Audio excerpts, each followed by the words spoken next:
देखो, पॉलिटिक्स एक गेम है और अगर कोई पॉलिटिक्स में हाथ डालता है तो थोड़े से हाथ तो गंदे होते ही हैं। Politicians are diplomatic, they try to show कि वो कितने सच्चे और ऑनेस्ट हैं। वो अपनी इमेज को बहुत प्योर दिखाते हैं, but are they really such pure souls? Obviously not. They are normal human beings but more influential and intelligent than us. वो इलेक्शंस जीतने के लिए या पब्लिक का वोट सिक्योर करने के लिए बहुत बार कई डिसऑनेस्ट और इमोरल प्रैक्टिसेस का यूज करते हैं, पब्लिक आई से बचकर। आज मैं ऐसे 5 पॉइंट्स या 5 मेथड्स शेयर करने वाला हूँ which politicians use all around the world to get your votes. शायद ये आपके कहीं काम आ जाए अगर आप एज अ स्टूडेंट अपने कॉलेज इलेक्शंस में जीतना चाहते हो। जलवा है हमारा। I am not trying to say कि पॉलिटिशियंस या पॉलिटिकल पार्टीज सिर्फ अनफेयर मेथड्स यूज करती हैं इलेक्शंस जीतने के लिए। नहीं, बहुत से अच्छे काम भी करते हैं। अपने अच्छे काम और डेवलपमेंट के दम पर भी वो आपके वोट्स लेते हैं, but unfair practices are also a part of politics. At the end यही तो पॉलिटिक्स है। तो चलो स्टार्ट करते हैं। This is Jyotiraditya Singh and I welcome you all to the second episode of J explain. And away from that, in recent weeks, the world has been witnessing a series of political crises pushing governments into... And to go in and say in Honduras and say, look, I took on Putin in terms of Iraq. कि हमारी चोरी किया हुआ पैसा वापस आना चाहिए कि नहीं आना चाहिए? ये क्या मोदी सरकार के आने से पहले चीन और पाकिस्तान में दोस्ती कभी नहीं? क्या Bharat the political master stroke? Kejriwal could no longer play the outsider card, and Bedi was seen as decisive and no-nonsense administrator. अगर नेता बनना है तो गुंडे पालो, गुंडे बनो नहीं। Point number 1, vote bank politics. This is very similar to divide and rule. Of course British चले गए पर ये टेक्निक यहाँ पर छोड़ गए और आज के पॉलिटिशियंस के काफी काम आती है। काफी पॉलिटिकल पार्टीज को अक्यूज किया जाता है कि वो मिलकर अपने अपने वोट बैंक्स डिवाइड कर लेते हैं, which is a particular community of loyal voters on the basis of caste और रिलीजन एक्सेट्रा। ऑफ कोर्स सारी पॉलिटिकल पार्टीज या हर पॉलिटिशियन ऐसा नहीं करता है। वोट बैंक पॉलिटिक्स नेशनल और स्टेट लेवल पर रिलीजन के बेसिस पर ज्यादा देखी जाती है और लोकल या स्टेट लेवल पर वो कास्ट के बेसिस पर ज्यादा देखी जाती है। आपने नोटिस किया होगा छोटे शहरों में कई बार लोग अपने कास्ट के नेता को ही वोट देते हैं। पॉलिटिशियंस या पॉलिटिकल पार्टीज अपने पर्टिकुलर ग्रुप को ज्यादा फेवर करती हैं या एटलीस्ट अपनी स्टेटमेंट्स में ऐसा शो करती हैं, बट ऑफिशियली वो खुद को न्यूट्रल ही बताते हैं। फॉर एग्जाम्पल यूपी में हमेशा से बहुत ही complicated caste based vote bank system है, जहां पॉलिटिकल पार्टीज बैकवर्ड और शेड्यूल कास्ट के लोगों को जीतने में लगी रहती हैं। 80% of poor Yadav voters voted for Samajwadi Party in 2014. Now this may be a coincidence, we cannot conclude anything. But मैंने recently कुछ ऐसे आर्टिकल्स भी पढ़े हैं जो कहते हैं कि जरूरी नहीं है ऐसी पॉलिटिक्स का सिर्फ नेगेटिव इम्पैक्ट ही हो सोसाइटी पर, इसका पॉजिटिव इम्पैक्ट भी हो सकता है।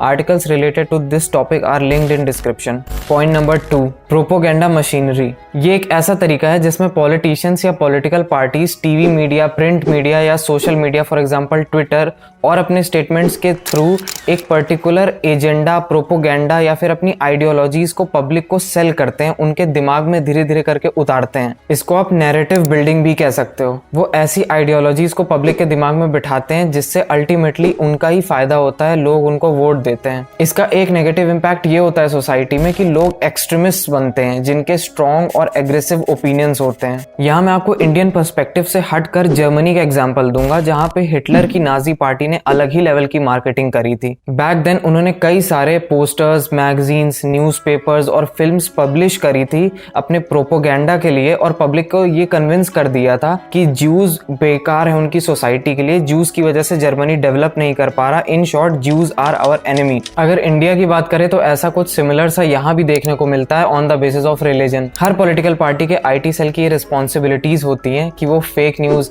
मिस इन्फॉर्मेशन और मैनिपुलेटिव फैक्ट्स को फैलाए और ट्विटर ट्रेंड्स बनाए। चाइना और रशिया में भी मीडिया और पब्लिक नैरेटिव पूरी तरह कंट्रोल्ड है, बट हाँ, इंडिया की पोजीशन बहुत बेटर है चाइना और रशिया से प्रेस फ्रीडम के मामले में। Point number 3, electoral fraud. हमारी कंट्री का इलेक्शन कमीशन 25 जनवरी 1950 को एस्टैब्लिश किया गया था। तब से कमीशन की ड्यूटी है ये इंश्योर करना कि हमारी कंट्री में फ्री और फेयर इलेक्शंस हो रहे हैं। 1989 से पहले वोट करने के लिए बैलेट पेपर्स का यूज किया जाता था, जहां लोग अपनी फेवरेट पार्टीज के आगे मार्क लगाते थे और फिर बाद में इन पेपर्स को काउंट करके रिजल्ट अनाउंस किया जाता था। बट बाद में ऐसा पाया गया कि बहुत सारे इलेक्टोरल फ्रॉड्स होते थे, जैसे कि बूथ कैप्चरिंग या फिर वोट माफियाज का इंटरफेरेंस काउंटिंग के लिए किए जा रहे बैलेट पेपर्स की व्हीकल्स के साथ। ऐसे में 1989 में ईवीएम यानी इलेक्ट्रॉनिक वोटिंग मशीन्स को यूज में लाया गया ये कहकर ये ज्यादा सेफ और सिक्योर हैं। पर क्या ये पूरी तरह सेफ हैं? क्योंकि अल्टीमेटली ये भी सॉफ्टवेयर और मेमोरी पर ही चलते हैं। That's why they are hackable. India में ऑलमोस्ट सारे इलेक्शंस के बाद हारने वाली पार्टी जीतने वाली पार्टी को अक्यूज करती है कि उन्होंने ईवीएम्स को हैक करवाया था। रीसेंट एग्जांपल है लास्ट ईयर वेस्ट बंगाल के इलेक्शंस का, जहां दोनों टॉप पार्टीज ने एक दूसरे के ऊपर ईवीएम हैकिंग के एलिगेशंस लगाए थे। बट ईवीएम हैकिंग के कोई ज्यादा ठोस प्रूफ नहीं है, so we can say that EVMs are mostly safe, but yes they are hackable for sure. तो कभी ना कभी किसी ने तो ट्राई किया ही होगा हैक करने का। इसीलिए बहुत सारी developed countries like Germany, Ireland and various states of USA had stopped using them due to lack of transparency, क्योंकि ईवीएम फ्रॉड्स को पकड़ना बहुत मुश्किल है। Point number 4, freebies. कई बार पॉलिटिशियंस इलेक्शंस के टाइम पर फ्री की चीजें बांटने का प्रॉमिस करते हैं and this is done obviously to attract public and their votes. इसके बहुत सारे एग्जांपल्स हैं। तमिलनाडु के 1967 इलेक्शन में डीएमके पार्टी ने प्रॉमिस किया था 4.5 kg of food grains in just 1 rupees, और उन्होंने 2006 में कलर टीवीज को डिस्ट्रीब्यूट करने का भी प्रॉमिस किया था। 2030 में समाजवादी पार्टी ने 900 करोड़ का खर्चा करके फ्री लैपटॉप्स बांटे थे यूपी में। इस साल पंजाब इलेक्शंस में आम आदमी पार्टी और कांग्रेस ने बहुत सारे फ्रीबीज बांटने का प्रॉमिस किया था and you will be shocked to know that these states are in huge debts. Freebie politics की वजह से हमारी इकोनॉमी की धज्जियां उड़ती हैं, क्योंकि सरकारें अपना प्रॉमिस पूरा करने के लिए लोन्स ले लेती हैं। अगर गवर्नमेंट का रेवेन्यू एक्सपेंडिचर से ज्यादा है तो एक्स्ट्रा चंक निकाल कर ऐसी फ्रीबीज डिस्ट्रीब्यूट करने में कोई प्रॉब्लम नहीं है, बट जब सरकार ऑलरेडी लॉस में चल रही हो तो और लोन्स लेने पड़ते हैं। ये डेटा दिखाता है कि उत्तर प्रदेश, तमिलनाडु, पंजाब, बिहार, महाराष्ट्र, इन सारे स्टेट्स ने 1 लाख करोड़ से लेकर 6 लाख करोड़ तक के कर्जे ले रखे हैं। और भले ही दिल्ली गवर्नमेंट का बजट पॉजिटिव में चल रहा है, बट फ्री इलेक्ट्रिसिटी डिस्ट्रीब्यूट करने की वजह से डिस्ट्रीब्यूशन कंपनीज यानी डिस्कॉम्स को फाइनेंशियल ईयर 2020 टू 21 में 90,000 करोड़ का लॉस हुआ था। Point number 5, corruption. देखो, जब भी इलेक्शंस आते हैं तो पॉलिटिकल पार्टीज करोड़ों रुपए लगाती हैं अपने कैंपेन्स में। ये डेटा दिखाता है more than 6,500 crore rupees were spent on elections by 18 political parties including 7 national parties and 11 regional parties between 2015 and 2020। तो अब इसमें क्या प्रॉब्लम है मैं बताता हूँ। ये जो इतना पैसा खर्चा होता है, इसमें से एक बहुत बड़ा परसेंटेज ऑफ फंड्स आता है बड़ी बड़ी कंपनीज और इंडिविजुअल्स से, और जब कोई पॉलिटिकल पार्टी पावर में आती है तो वो बहुत तरह के बेनिफिट्स और ईज ऑफ बिजनेस प्रोवाइड करती है इन इंडिविजुअल्स और इन कंपनीज को। This data shows 2019 Lok Sabha elections में ₹290 crore were donated as corporate donations to the top 5 national political parties and the top 3 corporate donors were prudent electoral trust, Jan Kalyan electoral trust और ITC limited. पैसा ही पैसा होगा।